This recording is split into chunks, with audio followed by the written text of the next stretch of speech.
Pangkontrol lang yan ng stock price. Kung hindi lang lumabas sa media, hindi ko sana tinanggap ang kasal. Basta mapatunayan ko na wala siya sa lugar ng gabing yun. Pwede nang kansilahin ang kasal. Opo.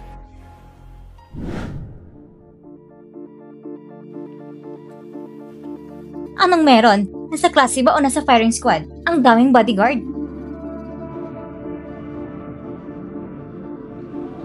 Sabi nila, buntis siya ng walang asawa at anak daw ng kung sinong lalaki lang. Lulubog na lang po sa lupa. May mukha pa siya pumasok sa school. Grabe, kapal na mukha niya. Talagang dalang-dala niya ang pagiging kabit. Anak ng kabit at isang illegitimate child pa. Tama, kung may ibang taong pinipili ang maging mababa, bakit pa natin sila papansinin? Grabe tong-tong, hindi ba ito yung koronang handog sa pag-ibig? Sabi nila, milyones ang halaga niyan at iisa lang sa buong mundo. Talaga ba? Hindi ko alam eh. Sabi ni Bishi, bakit daw sa akin, kaya binili niya. Ang swerte mo kay Mr. Jang, inggit na inggit ako.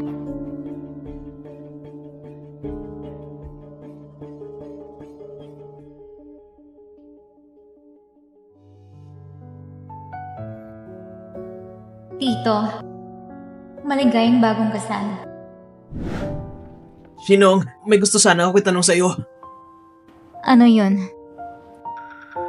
Pwede ba tayo mag-usap na tayo lang? Wala nang tao ngayon. Ano gusto mong sabihin? Tungkol sa chismis na kabit ka raw at buntis pa, bakit hindi mo pinabulaanan? Sabihin mo sa akin ang totoo. Ako magsasabi sa kanila. Hindi sila nagsisinungaling. Totoo ngang buntis ako. Ikaw, Pero ang gusto ko na lang ngayon ay umalis sa syudad. Matutulungan mo ba ako?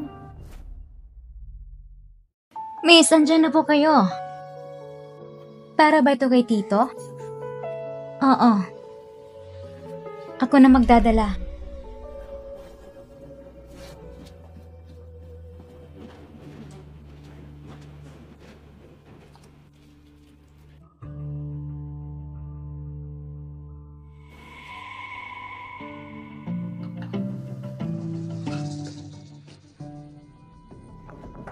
Pasok. Tito, ang kape mo. Ikaw, bakit hindi ka pa nagpapahinga? Hindi pa naman ako pagod. Kaya inhatid ko na rin itong kape galing kay Aling Zhang.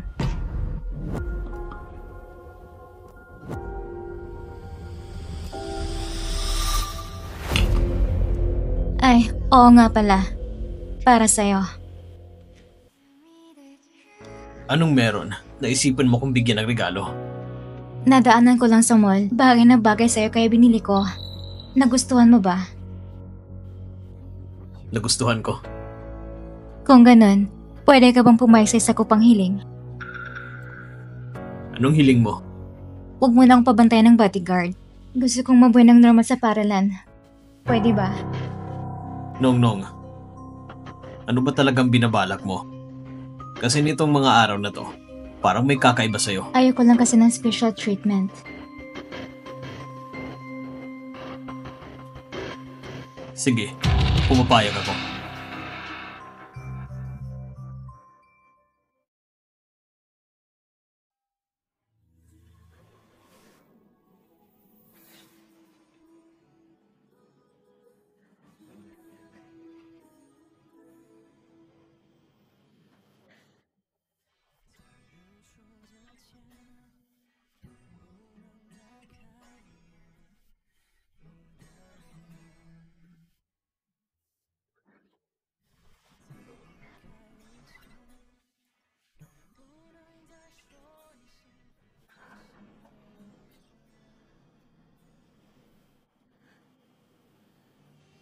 Paalam, Jiang Bishi.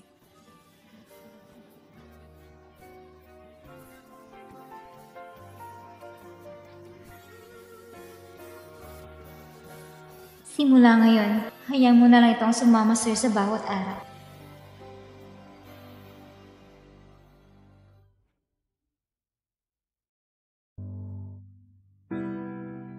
nakabook na ako ng ticket. Sumakay ka na. Ihahatid na kita sa airport. Salamat. Kung ito ang kagustuhan mo, handa akong sumuporta sa'yo.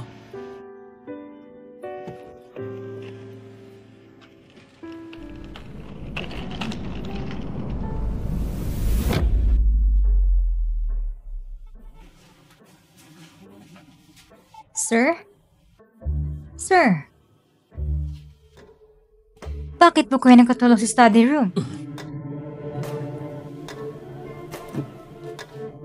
Nakatulog pala ako.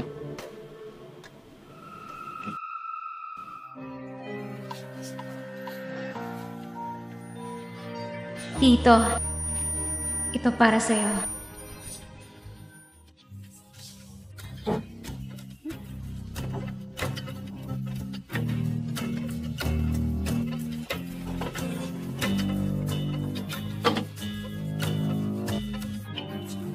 Sinong, naglakas loob ka bang tumakas? Ipaalam sa lahat. Isara lahat ng kalsada palabas ng Jiang City. Kahit kaya ng buong lungsod, hahanapin ko siya. Ang batang dinadala mo, kanino ba talaga? Hindi na mahalaga. Dahil anak ko lang siya.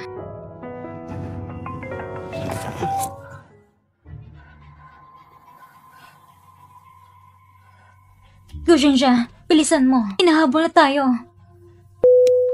Sige.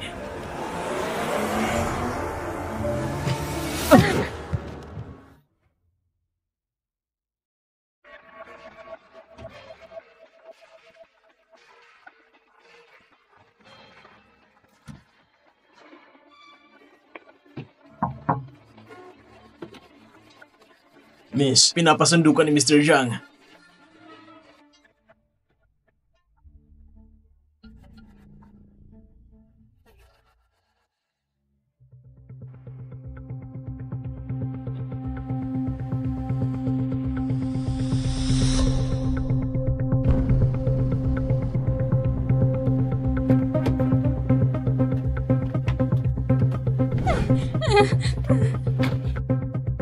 Anong ginagawa mo? Bitawan niyo ako! Ang dahilan mo kung bakit gusto mong alisin ng mga bodyguard. Hindi! Hindi niyo pwedeng tratuhin siya ng ganyan! Tito, pakawalan mo na siya. Wala siyang kinalaman sa lahat ng ito. Tito, hindi ba siya ang ama ng bata? Hindi!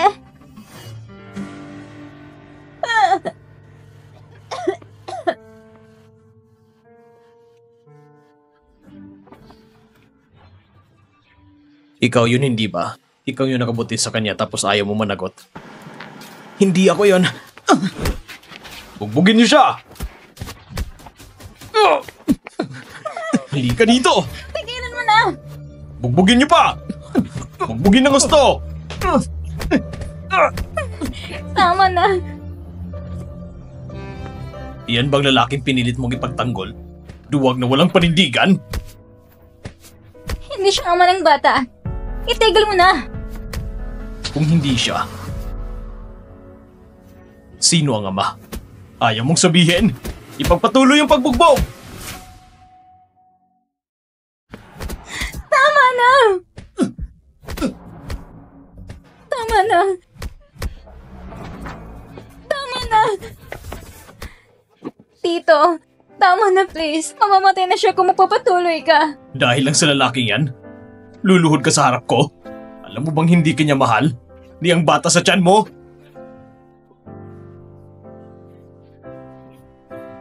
Paano kung pumapayag kung ipalagag ang bata? Wag. Wag. Paano kung seryoso ako na alisin ng batang ito? Pwede mo na ba siyang tantanan? Mas pipiliin mong saktan ang sarili mo para sa kanya? Kung may mangyari sa kanya dahil sa akin, sa buong buhay ko, mabubuhay ako sa konsensya. Wag. Nakikiusap ako, Tito.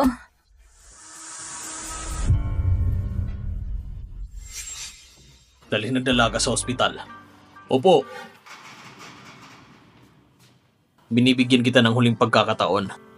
Sabihin mo lang sa akin kung sino ang ama ng bata at ililigtas ko siya. Wala siyang ama.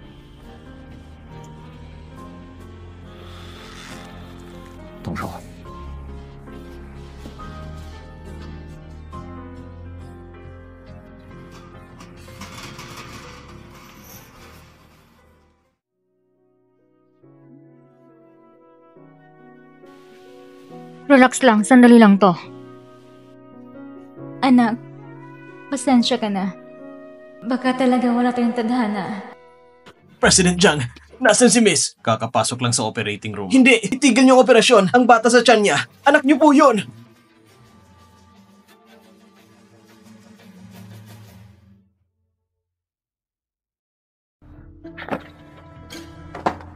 Hindi siya.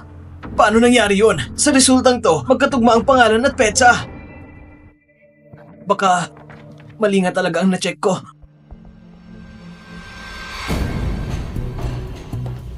Ayos magkakapalit ng resulta. Tahimik ka lang. Salamat.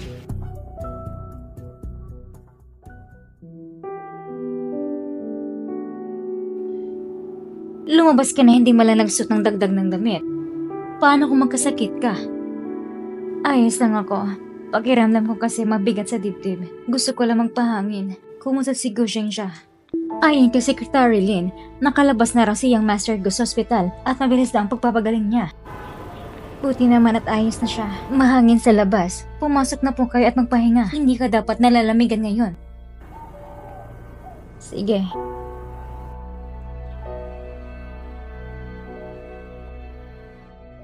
Ito ang pinakabagong couture wedding gown mula sa aming brand ngayong taon. Mangyaring pumili po kayo.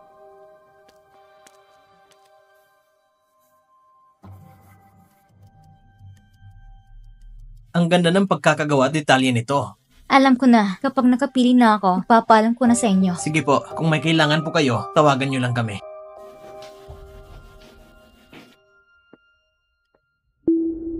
Shinong, ilang araw na lang, kasal na namin ni Bishi. Gusto sana kitang imbitahan bilang abay. May oras ka ba? Alam kong galit ka sa akin, pero nagpapanggap ka pa rin na mabait at maganda ang ugali. Hindi ka ba napapagod? Kung alam mo naman, umalis ka na agad sa pamilya Jiang. Naawalan si Bishi sa'yo at ang mama niya, kaya tinis ka ng pamilya Jiang ng mahigit 10 taon. Tapos ang kapal na mukha mo, iniisip mong bagay ka ng pamilya? Sinampal mo ako? Ikaw, sinampal mo ako? Ginusto mo yan. Ikaw? Huwag mo akong gamitin para lang mapansin. Wala ka na anak sa tiyan mo, pero ang yabang mo pa rin kapag narinig na lang asawa ni Jiang. Siguraduhin ko papahiya ka. Ayos naman tayo dati. Bakit bigla kang aalis? Dahil ayaw kong makita na kasama ng ibang babae. Ikakasal ka na. Kung mananatili pa ako rito, makakasagaban ako sa inyo ni Weitong. Anong koneksyon ng dalawang bagay na yan? O baka nagdadrama ka na naman? Hindi ako nagdadrama. Bigyan mo ako ng maayos na paliwanag. Kung wala kang paliwanag, kalimutan mo lumipat ng bahay. Malaki ang pamilya Jiang. Kung kasya si Weitong, kasya ka rin. Pero kung pipilitin mo akong tumira kasama niya ni Weitong, hindi ko alam kung saan ako itatako ang sarili ko sa iya. Bumalik ka na sa kwarto mo at magpahinga.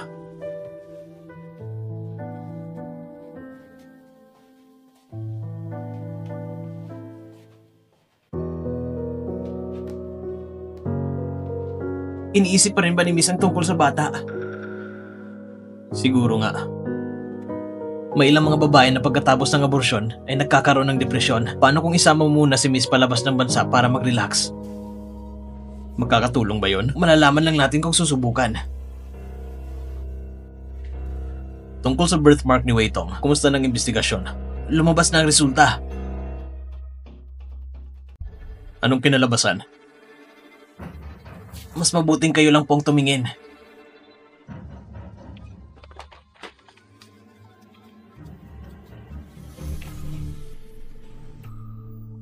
Totoo ngang may birthmark siya. Opo, at pinailis niya yon 2 linggo na ang nakalipas.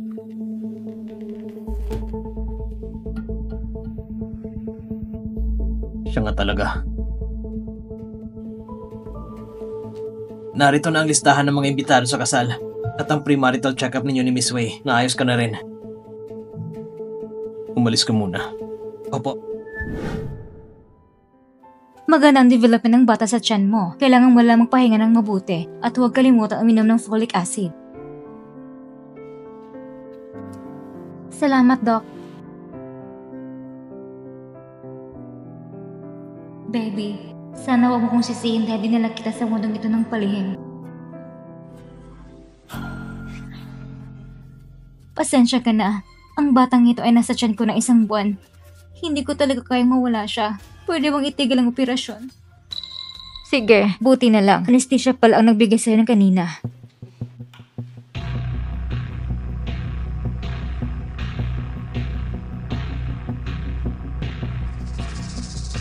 Sino? Akala ko ba tinanggal mo ng bata sa tiyan mo?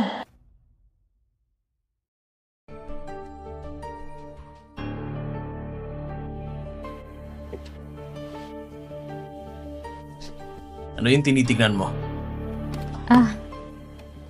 Wala naman. Nongnong, ikaw, lumabas ka muna ng bansa at magpahinga.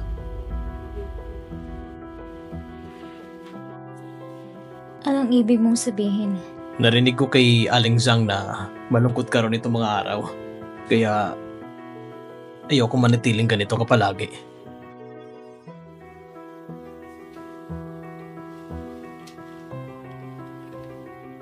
Sige. Kung ganoon, paabalan lang tito. Natulungan mo rin ako maghanap ng paran sa ibang bansa. Anong ibig mong sabihin? Marahil ay dahil dito na sa lugar na ito ang pinakamasakit. At ayaw kong harapin ang nakaraan. Dahil ba sa batang yon? Hindi lang yon. Kung ganun, bakit kailangan mong umalis? Dahil galit ako kay Wei Tong. Posible ba na para sa akin, ititigil mong pakasalan siya?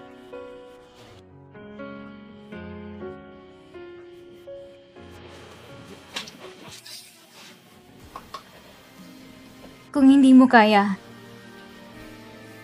hayaan mo na akong umalis. Iyon ang pinakamainam na desisyon.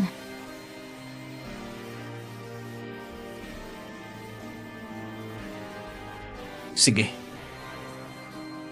Kailan mo balak? Sa makalawan na lang. Kaya kong makita sa harap ang sarili kong mga mata ng taong pinakaayaw ko ay magiging tiyahin ko.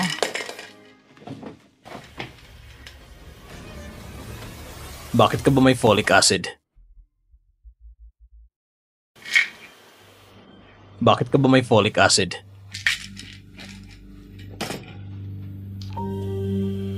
Binilin ko yun dati pa.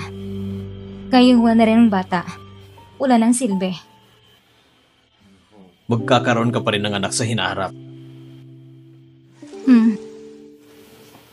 Sige.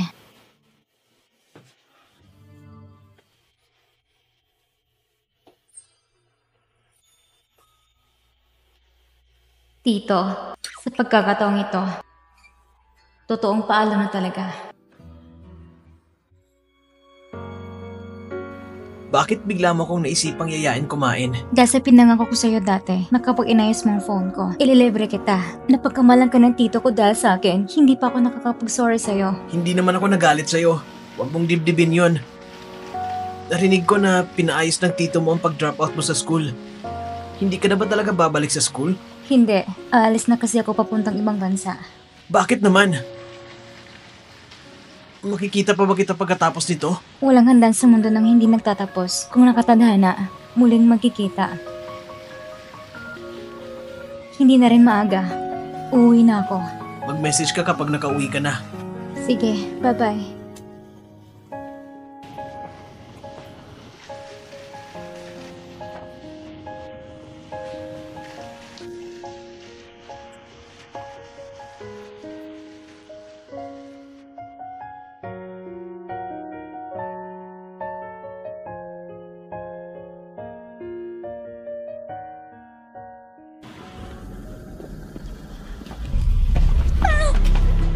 Bitawan mo ako!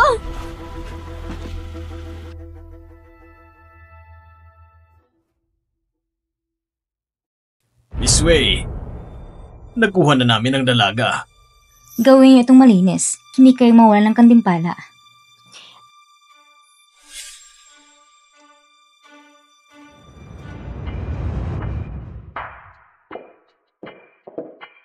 Anong sakit ang pinatingnan ng babae kanina? Paumanin, miss. Privado po yun ang pasyente. Hindi namin pwedeng sabihin. Ngayon, mahigit isang buwan na siyang buntis. Bukas, magiging tunay na asawa na ako ni Jiang. Shinong, ikaw at ang bata sa sinapupunan mo, maghintay na lang at mamatay. Bitawan mo ako!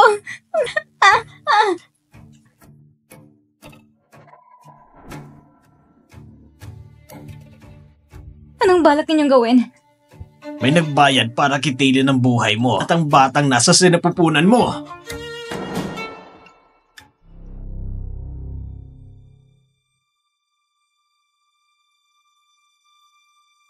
Masama ito, Miss Wei. Tumakas si Shinong. Ano? Saan siya pumunta? Nahanap na ba siya? Hinahanap pa rin. Bilisan ninyo. Kapag nakatakas siya, makikita niyo ang galit ko. This way, magsisimula ng kasal. Kapag napakita si Shinong sa kasal, tapos na ako. Tumigil ka dyan! Huwag kang tumakbo! Tumigil ka dyan! Huwag kang tumakbo! Anong balak ninyong gawin? May nagbayad para kitilin ang buhay mo at ang batang nasa sinapupunan mo.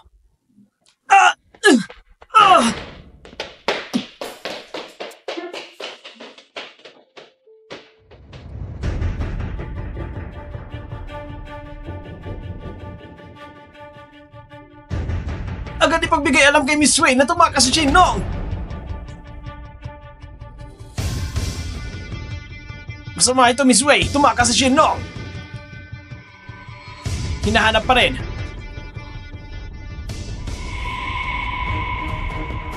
Miss Wei? Si Wei itong ba ito?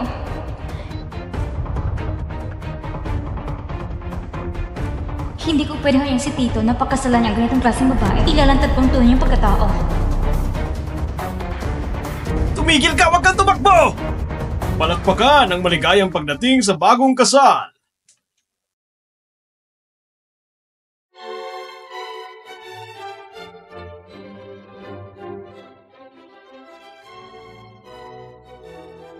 Miss Wei Tong, tinatanggap mo ba na pagkasalan si Ginoong Jiang Beishi? Oo, tinatanggap ko.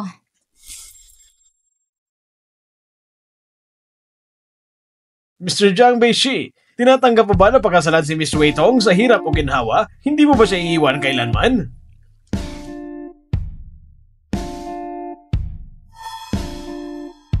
Bishe, bakit ka nagdadalawang isip?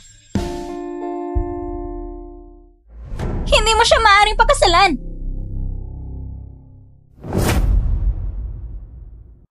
Jiang Beishi! Nawawala si Shinong! Hindi mo siya pwedeng pakasalan!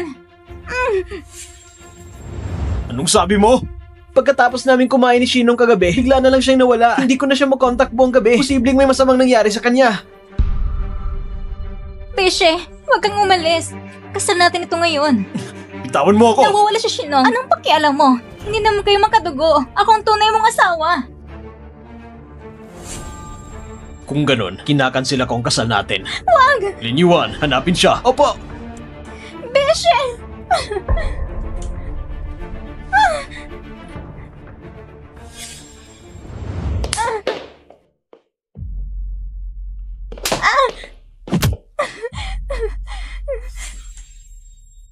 Walang hiyang babae. Tumatakas ka pa? Nakikiusap ako sa inyo. Huwag yung saktan ng anak ko. Magkano bang pinay ni Wetong? Babayaran ko ng doble. Miss! Miss! Miss! Miss! Miss! Sigurado ka bang si Nongnong ay dinukot dito? Base sa CCTV, nandito talaga siya. Walang hiyang babae. Subukan mong tumakas ulit. Nongnong! Miss!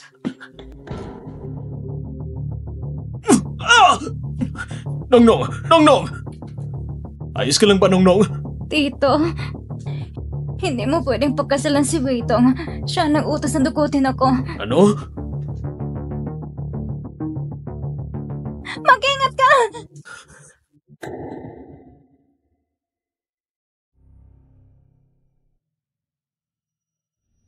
Nongnong! Nongnong! Nongnong!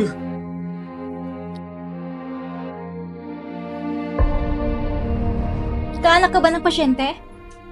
Dog, kumusta na siya? Anong klaseng asawa ka? Buntis ng mahigit ng 1 buwan ang asawa mo, ni hindi mo alam. 1 buwan? Hindi ba 2 buwan? 1 buwan lang. Ngayon, delikadong kondisyon ng pasyente. Hindi na maliligtas ang bata. Pakipirmahan ito.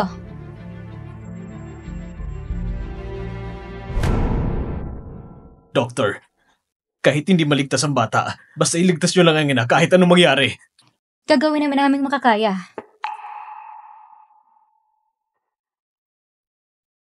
Mr. Jiang, kumusta si Miss? Sa pregnancy report, bakit 2 buwan ang nakalagay? Pasensya, bitawan mo ako. Binabayaran ni Weitong ang doktor. Ikaw, Hindi ako yung bishi. Wala akong kinalaman dyan. Siguro na si Gojin siya ang may gawa niyan para sira ang relasyon natin. wala akong galit sa'yo. Bakit naman kita sisiraan? Sino nakakaalam? Baka gusto mo lang magpa-impress kay Shinong. Bishi, huwag mo siyang paniwalaan. Nagdadahilan ka pa. Narinig ko mismo sa hotel na ikaw nag-utos na dukutin si Shinong. Dalhin siya dito.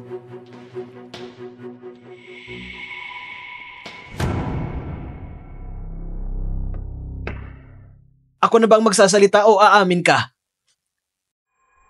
Mr. Jiang, patawad po. Oo, si Weitong ang nag-utos sa akin para palitan ko ang pregnancy report ni Miss Shen. Ang totoong edad ng bata sa sinapupunan ay mahigit 1 buwan lang talaga. Wala niya! Ang lakas loob ko pa talaga siraan ako. Sabihin mo kung sino nag-utos sa'yo. Wala na nag-utos sa akin. Totoong lahat ng sinabi ko. At siya rin na nag-utos na dayain ng ulat tungkol sa birthmark. Sabihin mo, bakit mo ginawa ito?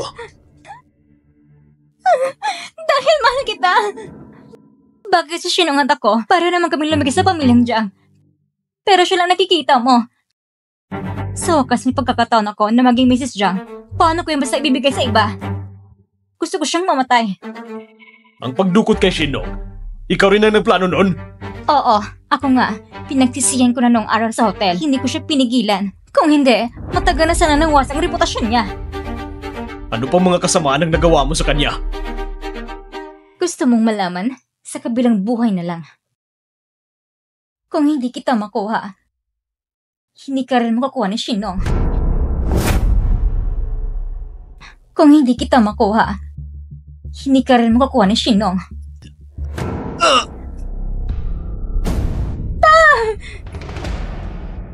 Patawad, Mr. Jiang.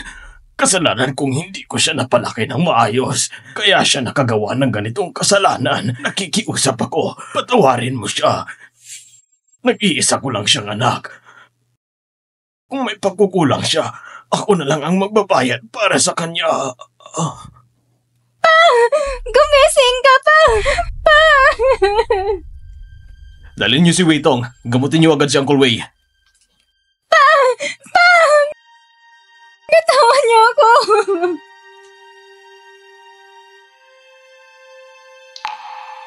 Nong, kung nasaktan ka talaga para protektahan ako, habang buhay ako mababagabag ng konsensya ko.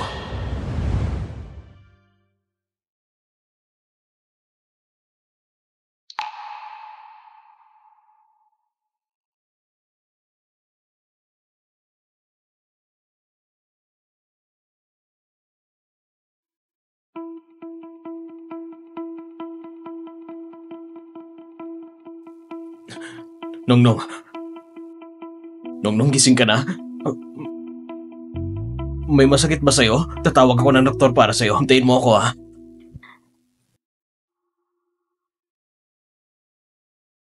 Nasaan ang anak ko? Nasaan ang anak ko? Nasaan ang anak ko? Huwag ka muna magpanik. Magkakaanak pa tayo ulit. Hanggang ngayon ayaw mo pa rin aminin? Nauli na si Weitong. Alam ko na ikaw ang kasama ko nung gabi ngayon. Bakit mo iniwasan ng totoo? Dahil galit ka sa akin, di ba? Kung alam mo lang katotohanan ng gabi ngayon, kung alam mo kung ako yung babae, hindi ko alam. Hindi ko alam kung paano kita harapin. Kaya hinayaan mo lang si Weitong na palitan ka? Palitan? Ano sa tingin mo kung bakit ko siya pinayagang pakasalan ako? So, akala mo, si Witong ang kasama mo nung gabi na yon? Kaya mo siya pinakasalan? Nung lumabas sa media ang video ng gabi na yon, para mapanatiling matatag ang presyo ng stocks, napilitan akong tanggapin ang kasal. Beshi, hindi ba ako dumating sa maling oras? Sister-in-law? Bakit ka bumalik mula sa ibang bansa? Gumaling na ang binti mo. Nabalitaan kong ikakasal ka, kaya gusto ko lang umuwi at silipin ka. Ayos lang nakita kong ligtas ka. Kung hindi, habang buhay ko mababagabag ng konsensya ko. Sister-in-law, na-hospital si Nonong para iligtas ako. Wala ka nang kinalaman doon. Tama ka, walang kinalaman sa akin ang pagkaka-hospital niya. Pero ang pagkamatay ng mama niya, hindi ko maiaalis ng responsibilidad ko roon. Sister-in-law, ano bang pinagsasabi mo? Si Shinshu at si Kuya noon, namatay sila sa aksidente, di ba? Anong kinalaman mo doon? Bago ako umalis ng bansa noon, gusto ko sanang makita si Kuya sa huling pagkakataon. Sakto namang karoon ni Shino nung araw na iyon. Si Shinshu at ang Kuya ay may dalang cake at pauwi na sana sila. Ako nang pumilit na manatili sila para sabay-sabay kaming kumain. Kaya tuloy na aksidente ang Kuya mo. Ibig sabihin, si Mama at si Boss Jang, hindi sila namatadalan sa pagkuha ng cake para sa akin? Siguro karma na rin yun. Pupunta ako nun sa ospital para bisitahin sila, pero na-aksidente rin ako. Nagkaroon ako ng multiple spinal fractures. Sa dami ng taon na lumipas, gusto ko talagang humingi ng tawad sa'yo ng harapan, pero hindi ko nakuha ang pagkakataon. Nang bumisita ako sa Jang University noong isang araw, may narinig akong chismis. Sabi ng lahat, anak ni Shino ng isang kabit. Ikaw bilang school board member at bilang tito niya, bakit hindi ka nagsalita para itamang mga maling paratang? Maling paratang talaga, sister-in-law. Hindi ba noon si Shinshu ang naging dahilan ng pagkasira ng relasyon niyo ni Kuya, kaya kayo nag-divorce? Chismis lang yon. Sister-in-law, hindi ba si Shinshu talaga ang sumira ng relasyon niyo ni Kuya, kaya kayo naghiwalay? Hindi. Ang relasyon namin ng kuya mo ay arranged marriage lang. Kaya nga ako rin ang una nagsabi na gusto ko makipag-divorce. Alam ni kuya mo na may mahal na akong iba. Kaya pinalaya niya ako. Hindi lang namin ipinahayag sa publiko para hindi mapektuhan ang stock price ng kumpanya. Ganun pala talaga ang totoo. Nagka-developan sina kuya mo at si Shinshu ng kusa. Ibig sabihin, hindi pala talaga kabit si mama? Siyempre, hindi kabit ang mama mo. Isa siyang mahusay na home tutor. At higit sa lahat, isang karapat-dapat na asawa. Hindi mo rin naman siguro pinaniniwalaan yung mga chismis sa labas, di ba? Ako?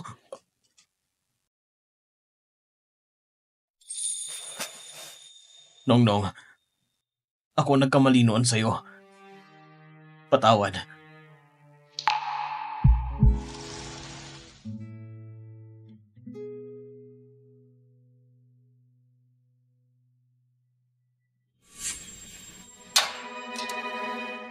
Nongnong, handa ka bang patawarin ako? Huwag ka agad pumayag. Baka sa huli, mawalan ka ng halaga sa pamilya. Sister-in-law, Tama na, may kailangan pa akong gawin. Aalis muna ako. Babalik ako sa ibang araw. Nongnong, totoong nararamdaman ko para sa'yo. Maraming lalaking totoo rin sa akin. At 20 anyos lang ako. Hindi kita pwedeng padalian. Maghintay ka muna ng 2 taong bilang pagsubok. Bakit ka nakatulala dyan? Umalis ka na. Anong gusto mo? Sundan mo si sister-in-law. Sige. Sandali lang.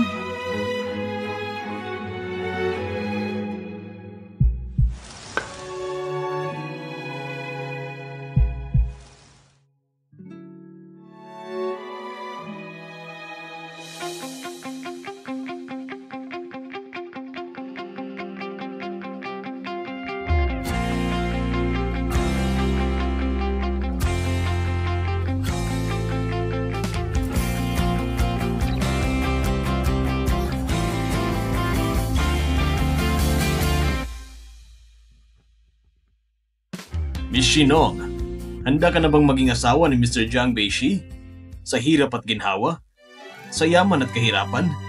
Sa tagumpay o pagkabigo? Mananatili ka ba sa tabi niya? Oo, handa ako.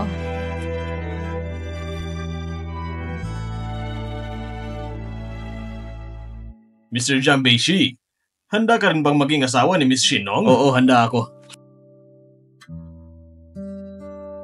Maaari mo nang halikan ng iyong bagong asawa. Kiss! Kiss! Kiss! Kiss! Kiss!